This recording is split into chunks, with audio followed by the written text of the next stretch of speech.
Hello everyone, JE class Meerut परिवार में आप सभी का स्वागत है। मैं पल्लवी शर्मा आपको पढ़ाती हूँ फिजिक्स। तो आज की क्लास हम स्टार्ट करते हैं। तो आज की क्लास हम अपने न्यू यूनिट से स्टार्ट करेंगे। पहले मेक श्योर आपने हमारी सारी वीडियोस देख ली हो। हमने अपनी 2 यूनिट्स कवर कर चुके हैं, हमारी 2 यूनिट्स फिनिश हो चुकी हैं। और जिन्होंने वीडियो नहीं देखी है प्लीज़ सबसे पहले जाके अपनी 2 यूनिट्स को कंप्लीट करें। फिर हमारी 3rd यूनिट आती है जो कि हमारी सारी यूनिट में से सबसे सिंपल यूनिट है और हमारी यूनिट का नेम है वर्क, पावर एंड एनर्जी। अभी हमने फर्स्ट चैप्टर में जो भी कंप्लीट किया यूनिट एंड डायमेंशन, फिर हमने सेकंड में पढ़ा वेक्टर्स, फोर्स, सब कुछ हमने पढ़ा।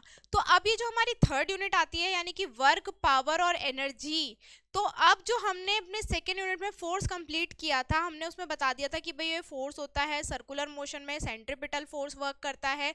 ये सारी की सारी चीजें हमने अपनी फिनिश कर दी थी।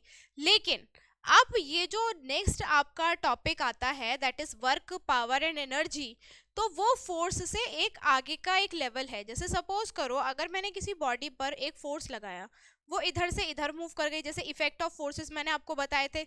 या तो वो क्या होगी, अगर वो रेस्ट पे होगी तो वो मूव करने लग जाएगी, और अगर मूव कर रही है तो रेस्ट पे आ जाएगी, या फिर क्या होगा उसकी डायरेक्शन चेंज हो जाएगी। यही तो था हमारा इनर्शिया ऑफ मोशन। तो ये होते थे हमारे फोर्स के इफेक्ट।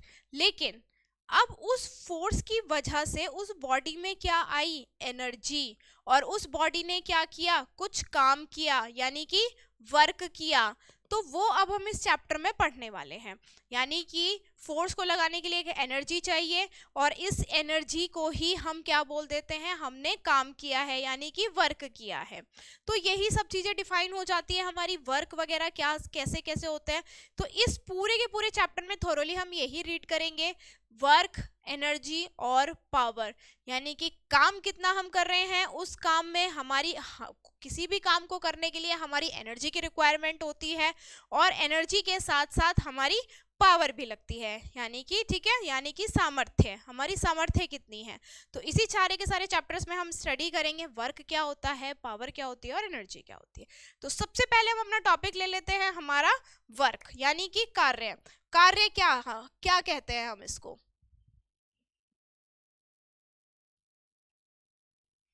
वर्क। अब बहुत सिंपल सी डेफिनेशन है ये हमारी कि वर्क क्या होता है।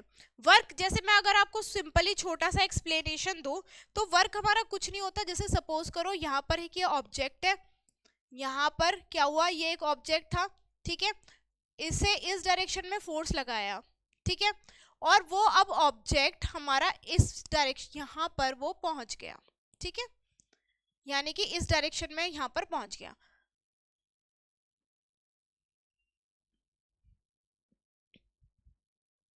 यानी कि हमारा क्या हुआ, एक ऑब्जेक्ट ए था हमारा, ये हमने इस पे फोर्स लगाया और वो कुछ डिस्टेंस ट्रेवल करके यहाँ पर पहुंच गया, यही सेम ऑब्जेक्ट ए। तो यानी कि हम ये बोलेंगे कि हमने इस ऑब्जेक्ट पर एक फोर्स लगाया जिसकी वैल्यू क्या थी हमारी एफ, ठीक है, और उसकी वजह से इसमें क्या हो गया, ये यहाँ पर आ गया, यानी कि इसने कुछ एस डिस्टेंस ट्रेवल किया, यानी कि एस उसमें डिस्प्लेसमेंट हुआ और वो यहाँ पर इस तरह से आ गया। तो ये तो हाँ था हमारा उस बॉडी पर फोर्स का इफेक्ट, यानी कि उसने क्या करी, अपनी प्लेस को चेंज कर दिया। तो ये चीज हो गई। तो यानी कि अगर कोई बॉडी पर हम एक फोर्स अप्लाई करते हैं और वो बॉडी क्या अपना प्लेस चेंज कर दे, ठीक है, यानी कि डिस्प्लेस हो जाए, यानी कि वो सपोज करो यहाँ पर रखी थी, उसने 2 मीटर चल के वो यहाँ पर आ जाए, तो हम ये कहेंगे कि उस बॉडी पर क्या हुआ है, वर्क हुआ है, ठीक है, ये चीज हो गई, ठीक है। तो यानी कि सबसे पहले इसकी डेफिनेशन लिखते हैं, when a force acts on a body,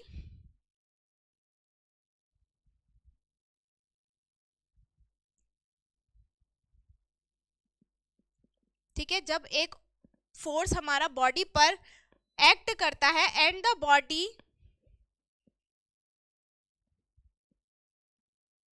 moves, अब बॉडी क्या करेगी, मूव करने लगेगी, देन क्या कहेंगे हम, देन वी से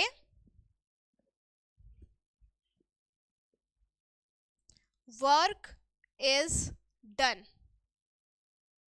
ठीक है। यानी कि हमने क्या किया, सपोज किस तरह से हमने एक ऑब्जेक्ट पर, एक बॉडी पर फोर्स लगाया और वो बॉडी क्या करने लगी, मूव करने लगी, और मूव करने के बाद उसने क्या किया, एक उसने थोड़ा सा डिस्प्लेसमेंट हुआ, यानी कि कुछ डिस्टेंस ट्रेवल कर ली, तो हम ये कहेंगे कि उस बॉडी पर क्या हुआ है, हमारा वर्क हुआ है। ठीक है, तो ये बात थी हमारी वर्क की प्रॉपर डेफिनेशन। लेकिन अगर मैं मैथमेटिकली बात करना चाहूँ, मैथमेटिकली यानी कि मैथमेटिकली फॉर्मूला निकालना चाहूँ, तो क्या इसका फॉर्मूला होगा, लिखते हैं। ठीक है, work can be given by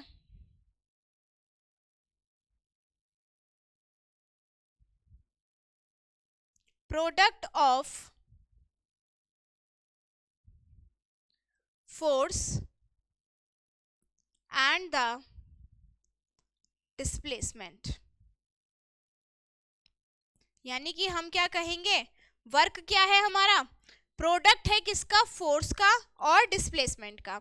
अब देखो वर्क को हम शो किस चीज में करते हैं, मैथमेटिकली। भाई फिजिक्स में क्या होता है, सब चीजें मैथमेटिकली टर्म्स जरूर फॉलो होती हैं। तो वर्क को हमने वैसे तो डिफाइन कर दिया कि इफेक्ट्स क्या होते हैं, ये सब चीजें, लेकिन अब अगर हमें मैथमेटिकली बताना हो तो मैंने डेफिनेशन में तो आपको बता दिया कि भाई नॉर्मली प्रोडक्ट है किसका, फोर्स का और हमारे किसका, डिस्प्लेसमेंट का। तो यानी कि वर्क को हम शो करते हैं कैपिटल W से। ठीक है, फोर्स क्या है हमारा F और डिस्प्लेसमेंट क्या थी हमारी S। ठीक है, अब एक टर्म और बात सुन लीजिए कि हमारा क्या होता है, ये फोर्स हमारी होती है एक स्केलर क्वांटिटी। ठीक है, स्केलर क्वांटिटी होती है, यानी कि इसमें हम यूज करते हैं क्या, डॉट प्रोडक्ट। पहली बात ये, अगर मैथमेटिकली हम बताएंगे तो हमारा वर्क होता है ये, work is equals to force into displacement. और वर्क क्या है हमारा, ये एक work is a scalar quantity. ठीक है, जो हमने सेकंड चैप्टर में पढ़ी है। स्केलर का मतलब क्या होता है कि यानी कि इसमें सिर्फ और सिर्फ शो करने के लिए, इस फिजिकल क्वांटिटी यानी कि वर्क को शो करने के लिए क्या है, हमें सिर्फ मैग्नीट्यूड की रिक्वायरमेंट होती है, हमें डायरेक्शन की रिक्वायरमेंट नहीं होती है। वर्क किसी भी डायरेक्शन में हो सकता है, ऐसा कुछ नहीं है कि पर्टिकुलर उसी डायरेक्शन में होगा जो गिवन होगी, जैसे फोर्स के केस में होता है। ठीक है, तो ये एक स्केलर क्वांटिटी है, इसलिए मैंने यहाँ पर डॉट प्रोडक्ट यूज किया है। ठीक है, यहां तक हमारा सबको समझ में आया। हमने डिफाइन किया कि वर्क क्या होता है, मैथमेटिकली फाइंड आउट किया क्या होता है, प्रोडक्ट होता है किसका, फोर्स और डिस्प्लेसमेंट का, और ये एक स्केलर क्वांटिटी है। अब बात कर जाती है इसकी यूनिट की। अब इसकी यूनिट क्या होती है, यूनिट होती है इसकी जूल। ठीक है, जूल, ये तो है इसकी आपकी MKS यूनिट, यानी कि SI यूनिट और स्टैंडर्ड यूनिट भी हम इसको बोल सकते हैं।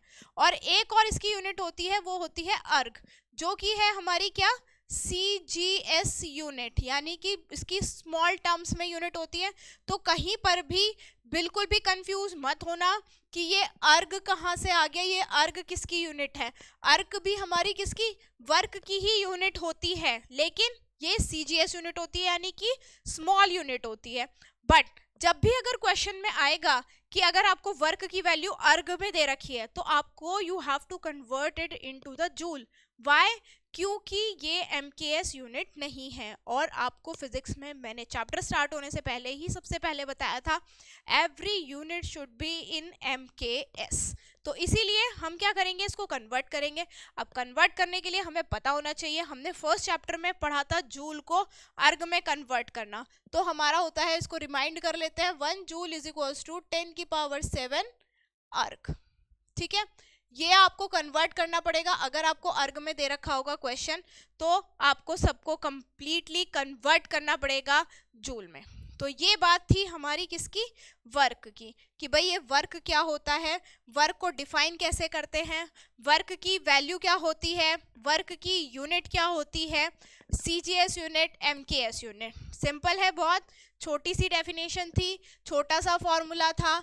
यहाँ पर ये वर्क की डेफिनेशन खत्म होती है, ये वर्क क्या होता है। ठीक है, अब बात कर लेते हैं, क्योंकि मैंने आपको बताया कि फोर्स, अभी जो मैंने आपको इस चैप्टर में बताया था स्टार्टिंग में, कि यहाँ पर हमारा ये क्या हो रहा है, यहाँ पर फोर्स लग रही है। ठीक है, और ये डिस्प्लेस हो गया, यहाँ पर ये ऑब्जेक्ट कैसे डिस्प्लेस हो गया, S डिस्टेंस। तो हमारी वैल्यू आ गई वर्क की ये। लेकिन जैसे सपोज करो अगर मैं इसको खोलूंगी, इस वाले आपको पता है डॉट प्रोडक्ट को ओपन करूंगी, तो आपको पता है क्या आता है, एफ एस कॉस थीटा, ठीक है। अब ये थीटा तो आ गया, तो ये थीटा क्या होता है, किन के बीच का एंगल होता है। तो अब देखो, जैसे सपोज करो ये ऑब्जेक्ट है, ये यहां पर पहुंच गया, फोर्स लग रहा है इस डायरेक्शन में, ठीक है।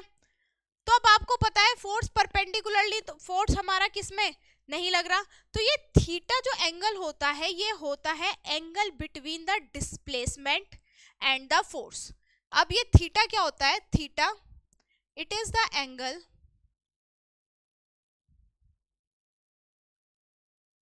Between force applied and displacement. यानी कि जिस डायरेक्शन में डिस्प्लेसमेंट हो रहा है उस डायरेक्शन में जो हमारा फोर्स अप्लाई हो रहा है उसके बीच का एंगल। जैसे देखो सपोज करो अगर मैं फर्स्ट वाले की बात करूं, फोर्स यहीं पर अप्लाई हो रहा है और डिस्प्लेसमेंट भी इसी डायरेक्शन में अप्लाई हो रहा है, तो यहां पर तो हमारा थीटा क्या हो गया, 0 डिग्री, ठीक है। क्यों, देखो फोर्स भी यहीं अप्लाई हुआ और इसी डायरेक्शन में मुझे डिस्प्लेसमेंट मिली। लेकिन यहां पर देखो ये क्या हो रहा है, हमारा फोर्स अप्लाई हो रहा है इस डायरेक्शन में और हमारी डिस्प्लेसमेंट मिल रही है इस डायरेक्शन में, तो हमारा टर्म हो जाता है क्या, इसको ले लेते हैं हम थीटा, यानी कि इस डायरेक्शन में डिस्प्लेसमेंट तो आपको हॉरिजॉन्टल एक्सिस में मिल रही है, यानी कि एक्स एक्सिस पे मिल रही है। फोर्स लग रहा है आपका क्या, इस इंक्लाइंड पे, ठीक है।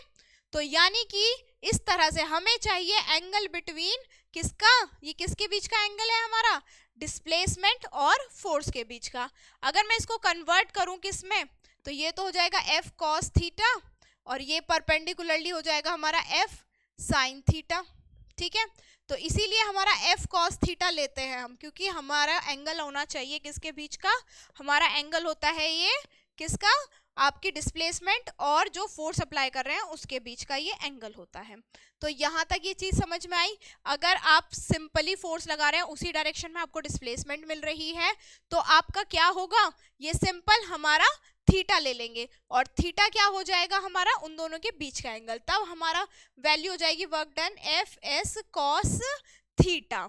तो ये अब अभी तक वर्क की बात चल रही थी कि वर्क क्या होता है, उसकी डेफिनेशन क्या होती है, क्या हमारे इसके मैथमेटिकल टर्म्स होते हैं, ये सारी की सारी चीजें हमारी यहाँ पर कवर होती हैं, ठीक है। अब बात कर लेते हैं भाई, वर्क है तो वर्क के डिफाइन कर लिया, बट वर्क के कुछ टाइप भी होगा कि टाइप क्या होता है, वर्क के टाइप भी देखेंगे अब हम।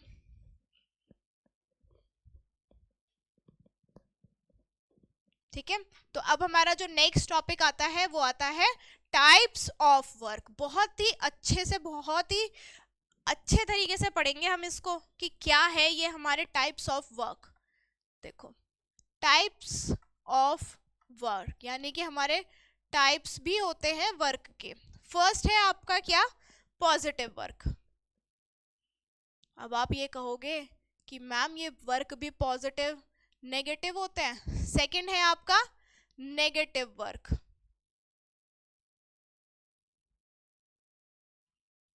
एंड थर्ड है आपका जीरो वर्क।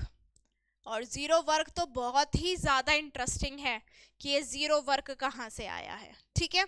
तो ये जीरो वर्क कहाँ से आया है ये देखेंगे। पॉजिटिव वर्क, अब ये देखो अगर मैं बात करूं W इज इक्वल, मैथमेटिकली चल रहे हैं, हमारा होता है एफ एस कॉस थीटा। अब आप एक बात बताओ, अगर मैं थीटा की वैल्यू 90 डिग्री से ज्यादा ले लूं, सपोज थीटा की वैल्यू इफ थीटा, पहले लेस लेते हैं, चलो लेस देन 90 डिग्री, अगर थीटा की वैल्यू लेस देन 90 डिग्री लूंगी, आपको पता है फोर्स पॉजिटिव ही रहेगा, डिस्प्लेसमेंट ऑलवेज पॉजिटिव। थीटा पे डिपेंडेंसी होती है हमारी किसकी, कि फोर का वर्क डन नेगेटिव हो कि पॉजिटिव हो। थीटा को अगर मैं लेस देन 90 डिग्री ले लूंगी तो वर्क कभी भी हमारा नेगेटिव नहीं आएगा, तो वर्क क्या होगा हमारा पॉजिटिव। अगर मैं if theta is greater than 90 degree ले लूं तो हमारा क्या आ जाएगा, वर्क नेगेटिव। जैसे ही 90 डिग्री से अबव जाएगी इसकी वैल्यू, आपकी 120 चली गई, आपका किस में चला गया, second third first second quadrant में चला जाएगा, ठीक है, कॉस उसमें नेगेटिव होता है, तो अब हमारा इसमें नेगेटिव वर्क। अगर मैथमेटिकली आपको बताना हो कि आपका पॉजिटिव और नेगेटिव वर्क कब होगा, तो आप सीधे सीधे कह सकते हैं if the angle between the force and the displacement is less than 90 degree, तो हमारा वर्क क्या है, पॉजिटिव। और if the angle between the force and the displacement is less than 90 degree, तो is greater than 90 degree, then work क्या है हमारा, negative. तो ये तो बात बोल सकते हैं आप मैथमेटिकली की टर्म में, जिसको आप डिफाइन भी कर सकते हैं फॉर्मूले के हेल्प से। लेकिन अगर मैं दूसरी डेफिनेशन की बात करूं कि पॉजिटिव नेगेटिव क्या होगा, तो पॉजिटिव वर्क हम ये भी बोल सकते हैं कि अगर हम फोर्स अप्लाई कर रहे हैं, सपोज करो कि अगर मैं बॉडी पर इस डायरेक्शन में फोर्स अप्लाई कर रही हूँ, ठीक है, और मुझे इसी डायरेक्शन में डिस्प्लेसमेंट मिल जाता है, ठीक है, देखो इसी डायरेक्शन में फोर्स हो रहा था और इसी डायरेक्शन में मुझे डिस्प्लेसमेंट मिल गया, तो हमारा वर्क क्या होगा, पॉजिटिव होगा, ठीक है। बट अगर सपोज करो मैं फोर्स यहाँ पर अप्लाई कर रही हूँ और मुझे डिस्प्लेसमेंट मिल रहा है इस डायरेक्शन में, तो मैं कहूंगी कि वर्क क्या हो रहा है, हमारा नेगेटिव हो रहा है, ठीक है। तो दो तरीके से आप पॉजिटिव वर्क और नेगेटिव वर्क को डिफाइन कर सकते हैं, कैसा, मैथमेटिकली टर्म से कि अगर थीटा लेस देन 90 डिग्री है तो वर्क हमारा पॉजिटिव है, और थीटा ग्रेटर देन 90 डिग्री है तो वर्क हमारा नेगेटिव है। दूसरा क्या कह सकते हैं, पॉजिटिव और नेगेटिव के केस में आप ये भी बोल सकते हैं, क्या, पॉजिटिव के केस में if displacement occur in the direction of force applied, ये बोल सकते हैं। और नेगेटिव वर्क के लिए क्या वर्क बोल सकते हैं, if the displacement occur in the opposite side of force applied, ठीक है। तो ये टर्म्स आ गई हमारी पॉजिटिव और नेगेटिव की, क्या मैथमेटिकली डिफाइन कर रहा है, तो इस तरह से डिफाइन कीजिए दोनों को, पॉजिटिव को और नेगेटिव को। और अगर नॉर्मली बताना है, डिफाइन करना है, डेफिनेशन देनी है, तो सिंपल इसमें क्या कीजिए, डिस्प्लेसमेंट अगर हो रहा है, फोर्स जहां पर फोर्स लगा रहे हैं वहां की उसी डायरेक्शन में डिस्प्लेसमेंट मिल रहा है तो पॉजिटिव, अदरवाइज हमारी क्या हो गई, नेगेटिव, ठीक है। अब लास्ट बचता है हमारा जीरो वर्क। अब ये जीरो वर्क क्या बला है, ये जीरो वर्क तो बहुत इजी है, ऐसे नाम सजेस्ट कर रहा है कि क्या हो, वर्क डन जीरो हो।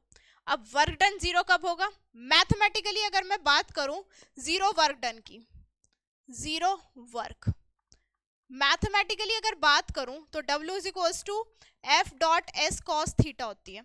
अगर थीटा क्या हो जाए 90 डिग्री, तो आपको पता है वर्क डन क्या हो जाएगा, जीरो, ठीक है। ये टर्म हो गई।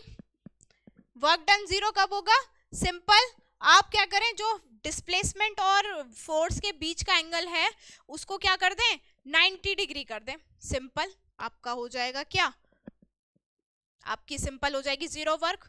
जैसे सबसे बेस्ट एग्जांपल है इसका क्या होता है हमारा, कि अगर सपोज करो कि एक पर्सन अपने ऊपर एक सामान लेकर के जा रहा है और सीधे चल रहा है, ठीक है, सामान उसने ऊपर रखा हुआ है यहाँ पे और सीधे चल रहा है, हो गया ना। देखो सामान उसने यहाँ पर रखा है ऊपर और डिस्प्लेसमेंट कहाँ मिल रहा है, यहाँ पे, इस तरह से हेड पे रखा हुआ है सामान, ठीक है, यहाँ पर, तो यानी कि फोर्स तो अप्लाई कर रहा है ऊपर और डिस्प्लेसमेंट कहाँ मिल रहा है, उसके एक्स एक्सिस पे, यानी कि वर्टिकली तो आप फोर्स अप्लाई कर रहे हैं, ठीक है, वर्टिकली फोर्स अप्लाई हो रहा है और आपके डाउन एक्स एक्सिस पे आपकी क्या हो रही है, डिस्प्लेसमेंट हो रही है, तो दोनों के बीच का एंगल क्या हो गया, 90 डिग्री।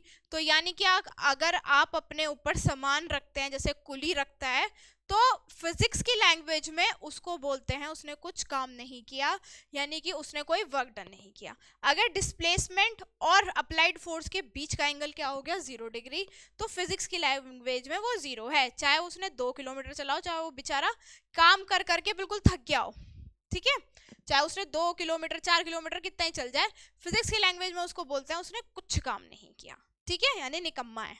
तो इस तरह से हो गया हमारा वर्क डन क्या हो गया 0 हो गया। अब दूसरे केस में हम क्या बोल सकते हैं, वर्क डन कब 0 होगा, जब हमारी क्या हो जाए displacement, if displacement is equals to 0, यानी कि डिस्प्लेसमेंट को 0 कर दो। डिस्प्लेसमेंट में किस तरह से कह सकते हैं, जैसे सपोज करो कि आप फोर्स अप्लाई कर रहे हैं, नॉर्मल कुछ भी कर रहे हैं, चल रहे हैं, ठीक है, आप यहां से गए और दोबारा से यहीं पर ही आ गए, तो आपने फिजिक्स की लैंग्वेज में 0 वर्क किया, क्योंकि जहां से आप गए थे वहीं पर ही आ गए, तो डिस्प्लेसमेंट 0। या फिर आप कहें, सबसे ज्यादा अच्छा एग्जांपल आता है कि आप क्या कर रहे हैं, वॉल को पुश कर रहे हैं, वॉल को पुश करते हैं, अरे कर रहे हैं अपने हाथों से, ये नहीं कि बुलडोजर या फिर किसी हथौड़े से मार रहे हैं, ऐसे नहीं, सिर्फ अपने हाथों से उसको पुश कर रहे हैं। क्या वॉल पुश होगी, क्या वॉल आगे बढ़ जाएगी, नहीं बढ़ेगी, चाहे आप सुबह से रात तक उसमें लगे रहें, पूरी अपनी जान लगा दे, बिल्कुल भी दम ना बचे, लेकिन उसमें डिस्प्लेसमेंट नहीं होने वाली। तो फिजिक्स की लैंग्वेज में आपने कोई काम नहीं किया, चाहे आप पूरे थक जाएं, तो फिजिक्स की लैंग्वेज में आपका वर्क डन होगा 0। तो यानी कि वर्क डन दो केस में 0 आता है, अगर आपका डिस्प्लेसमेंट और फोर्स के बीच का एंगल क्या हो जाए 0 हो जाए, जो कि मैंने एग्जांपल बताया था कुली वाला। नेक्स्ट आपकी डिस्प्लेसमेंट 0 हो जाए, यानी कि आपने चाहे कितना काम किया, दोबारा से काम करके उसी प्लेस पे आ गए, तो आपकी इनिशियल और फाइनल पोजीशन सेम हो जाएगी, जिसकी वजह से डिस्प्लेसमेंट आपकी क्या हो जाएगी 0 हो जाएगी, और अकॉर्डिंग टू फिजिक्स आपका वर्क डन हो जाएगा 0, ठीक है। तो ये टर्म आती है हमारी टाइप्स ऑफ वर्क में। आपको यानी कि आपने पढ़ लिया वर्क क्या होता है, work normally force into displacement होता है, उसकी यूनिट क्या होती है, यूनिट आपको पता है जूल और अर्ग होती है, अर्ग हमारी एसआई यूनिट होती है और जूल हमारी किसकी, आपकी एमकेएस यूनिट होती है। आपने टाइप्स ऑफ वर्क पढ़ लिया कि टाइप्स ऑफ वर्क में क्या आता है, किस किस केसेस में हमारा वर्क होता है, किस किस केस में हमारा पॉजिटिव वर्क डन आता है, किस किस केस में हमारा नेगेटिव आता है। क्यों, क्योंकि ये एक स्केलर क्वांटिटी है, इसमें हम डायरेक्शन नहीं देखते हैं, इसलिए पॉजिटिव नेगेटिव टर्म्स आती हैं, हम इनको इग्नोर नहीं कर सकते, ठीक है। मैग्नीट्यूड्स हम देखते हैं इस तरह से, ठीक है। तो अब बात करते हैं हमने वर्क की बात कर ली, अब हम बात करते हैं वर्क डन अगेंस्ट ग्रेविटी। भाई फॉर्मूला है, ड्राइव करना है आपको, क्या, वर्क डन अगेंस्ट ग्रेविटी। अब ग्रेविटी तो आप सभी को पता है क्या होती है, ग्रेविटी होती है हमारी स्मॉल जी, जिसकी वैल्यू होती है 9.8 मीटर पर सेकेंड स्क्वायर। यानी कि जब हमें ग्रेविटी के अगेंस्ट वर्क करना पड़े तो हमारा वर्क डन की वैल्यू क्या होगी, ठीक है, ये वाली। यानी कि जैसे सपोज करो कि एक ये ऑब्जेक्ट है, ठीक है, ये एक ऑब्जेक्ट है जिसपे हम F फोर्स लगा रहे हैं, ठीक है, आपको पता है डाउनवर्ड डायरेक्शन में इसका हमेशा वेट वर्क करेगा, जिसकी वैल्यू mg होगी। अब वो क्या हो गया, अब वो यहाँ पर आ गया ऑब्जेक्ट, हमने कहा ना F फोर्स अबव डायरेक्शन में लगाया, अबव डायरेक्शन में लगाया, इसी डायरेक्शन में मुझे क्या मिल गई, इसकी डिस्प्लेसमेंट मिल गई, ठीक है, और डिस्प्लेसमेंट कितनी मिल गई, h हाइट की मिल गई, ठीक है। तो अब ये यहाँ पर डिस्प्लेस हो गया, ये एक ऑब्जेक्ट, ठीक है। अब आपको पता है आप इसमें हमारा mg तो वर्क करेगा ही करेगा वेट डाउनवर्ड डायरेक्शन में। अब आप मुझे एक बात बताइए, तो अब मैंने इस एक ऑब्जेक्ट को नीचे से, एक सपोज करो पहले ये ऑब्जेक्ट यहाँ पर था, ग्राउंड लेवल पर रखा हुआ था, ये मान लो ये ग्राउंड है, ग्राउंड पे रखा हुआ था ये मार्कर, मैंने इसे उठा के यहाँ रख दिया, यानी कि इसको उठा करके यहाँ रख दिया, तो मैंने कितना वर्क किया इस हाइट को, इस हाइट को कवर करने में मैंने कितना वर्क किया है, वो आपको फाइंड आउट करना है। देखो इसको उठाने के लिए, इस मार्कर को उठाने के लिए मुझे कितना फोर्स लगाना पड़ेगा इस हैंड से, जितना इसका वेट होगा, ऑब्वियसली इसके वेट के इक्वल या इसके वेट से ज्यादा फोर्स लगाना पड़ेगा। तो अगर मैं बात करूं फोर्स की वैल्यू क्या होगी, वो होगी हमारी mg, यानी कि इसके वेट के इक्वल। क्यों, इसके वेट के इक्वल तो मिनिमम फोर्स मुझे चाहिए। अगर इसके वेट से कम फोर्स होगा तो मैं इस ऑब्जेक्ट को लिफ्ट करके हाइट h पर नहीं पहुंचा सकती। ठीक है, तो मिनिमम फोर्स रिक्वायरमेंट तो हमारी क्या है, W is equals to mg। तो मैंने फोर्स की वैल्यू रख दी mg। अब डिस्प्लेसमेंट क्या हुई, देखो डिस्प्लेसमेंट तो बहुत अच्छे से दिख रही है। डिस्प्लेसमेंट है हमारी h। क्यों h है, क्योंकि इनिशियली ये ग्राउंड लेवल पर रखी हुई थी और मैंने उसको हाइट h पर पहुंचा दिया। जैसे ये मार्कर था, यहाँ पर उठा के यहाँ कर दिया, तो ये जो डिस्प्लेसमेंट है दैट इज, ये क्या है, हमारा h है। अब आपको पता है वर्क डन, वर्क डन क्या होता है, फोर्स इनटू डिस्प्लेसमेंट होती है हमारी। ठीक है, यानी कि F डॉट एस ही होती है। तो हम क्या रख सकते हैं, फोर्स की वैल्यू mgh। यानी कि अगर हमें work done against gravity work करना पड़े तो ग्रेविटी में आपको पता है कि कुछ हाइट पर ही लेकर के जाएंगे, हम किसी हाइट पर ही लेकर के जाएंगे किसी ऑब्जेक्ट को, तो उसकी वैल्यू होगी mgh। तो ये है हमारी उस वर्क डन की वैल्यू। अब थोड़े से न्यूमेरिकल कर लेते हैं जो अब तक हमने पढ़ा है, कैसे कैसे फॉर्मूलेस पढ़े हैं वर्क के, तो वर्क के ऊपर ही न्यूमेरिकल्स करेंगे हम।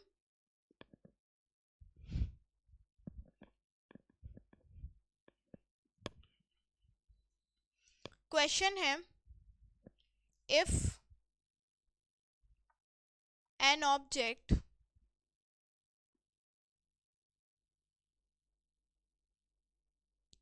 is moving having force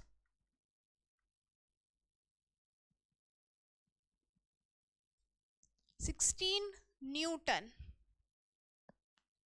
and it is displaced by 4 meter. Find the work done if the angle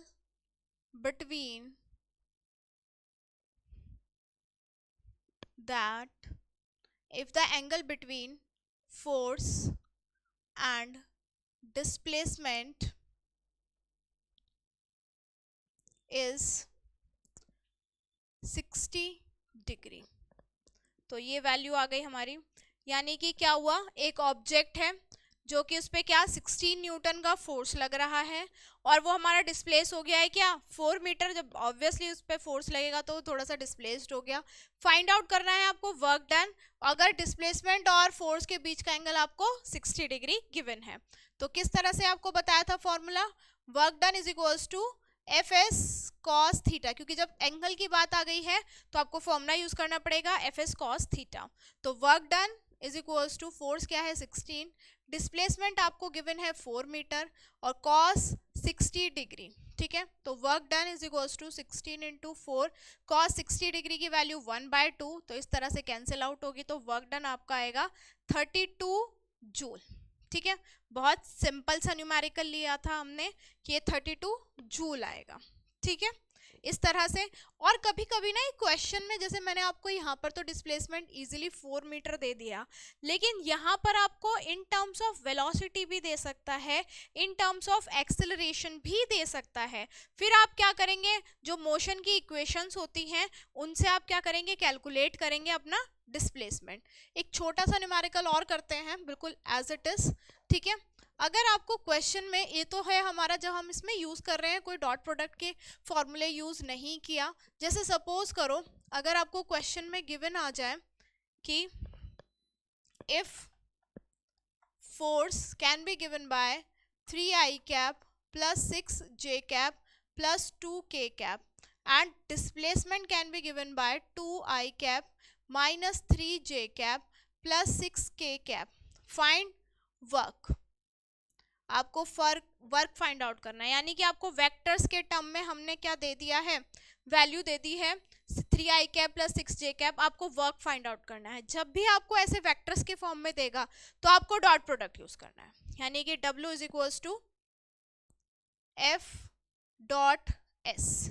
ठीक है, तो वर्क डन क्या हो गया हमारा 3 i कैप। जो आपके डॉट प्रोडक्ट को आपके मैंने पहले पढ़ाए थे सारे रूल्स वही फॉलो करने हैं, इसीलिए अगर आप कोई भी चैप्टर फिजिक्स में स्किप नहीं कर सकते, आप ये सोचे फर्स्ट चैप्टर स्किप करके सेकेंड एंड थर्ड कर दें, तो ऐसा नहीं होने वाला, क्योंकि डॉट और क्रॉस प्रोडक्ट तो आपके पूरे फिजिक्स पीछा नहीं छोड़ने वाले। ठीक है, क्योंकि ये स्केलर क्वांटिटी है, मैंने बताया था स्केलर क्वांटिटी के लिए हम क्या यूज करते हैं, डॉट प्रोडक्ट। और डॉट प्रोडक्ट के रूल्स क्या थे हमारे, कुछ इस तरह से थे।